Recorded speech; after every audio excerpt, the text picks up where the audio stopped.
امام مالک رحمۃ اللہ تعالی علیہ ہمیشہ کی طرح مسجد نبوی صلی اللہ علیہ وسلم میں بیٹھ کر رسول اللہ صلی اللہ علیہ وآلہ وسلم کی احادیث مبارکہ بیان کر رہے تھے اور ان کے ارد گرد موجود طلباء ان سے تعلیم حاصل کر رہے تھے کہ ارد گرد کی گلیوں میں منادی کرنے والے نے آواز لگائی، لوگو آؤ دیکھو، مدینہ طیبہ کی گلیوں میں ایک بڑا ہاتھی آیا ہے۔ اہل مدینہ نے اس سے پہلے ہاتھی نہیں دیکھا تھا اور نہ ہی ہاتھی مدینہ منورہ کا مقامی جانور تھا۔ چنانچہ درس میں شامل تمام طلباء ہاتھی کو دیکھنے کے لیے دوڑ پڑے اور امام مالک رحمۃ اللہ تعالی علیہ کو چھوڑ کر چلے گئے، سوائے ایک شاگرد یحییٰ کے۔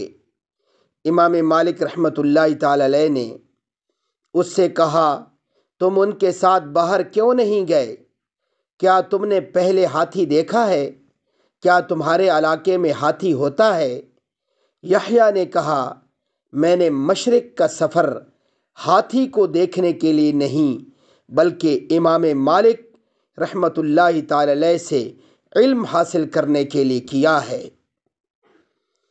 اگر ہم میرے محترم سامعین اس واقعہ پر غور کریں تو ہم دیکھتے ہیں کہ اس مجلس کے حاضرین میں سے صرف ایک شخص ہی جانتا تھا کہ وہ وہاں کیوں آیا اور اس کا مقصد کیا تھا۔ اس لیے وہ اپنے مقصد کو پس پشت ڈال کر دیگر کاموں میں مشغول نہیں ہوا اور نہ ہی اس نے اپنی توانائیاں دائیں بائیں ضائع کی۔ باقیوں کی طرح وہ بھی باہر جا کر ہاتھی دیکھتا تو کیا ہو جاتا۔ وہ طلباء جو ہاتھی دیکھنے کے لیے چلے گئے، ان کے درمیان اور یحییٰ کے درمیان بڑا فرق دیکھیں۔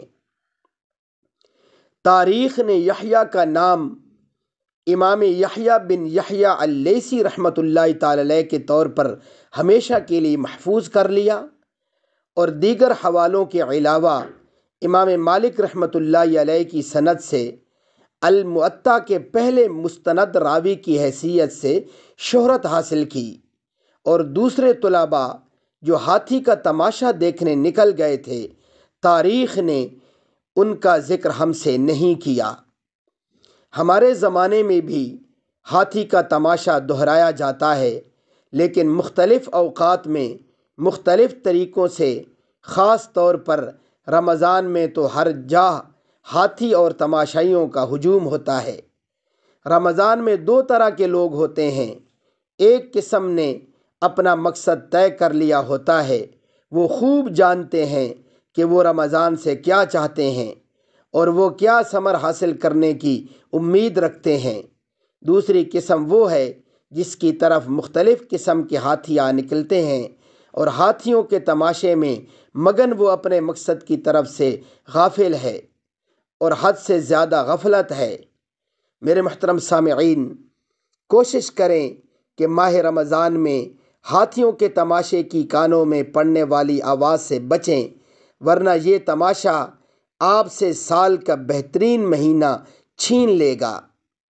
میرے محترم سامعین، آخر میں آپ تمام حضرات سے گزارش ہے کہ میرے اسلامی چینل کو ضرور سبسکرائب فرما لیجیے تاکہ آپ حضرات تک مستند شرعی مسائل اور مستند اسلامی واقعات پہنچتے رہیں۔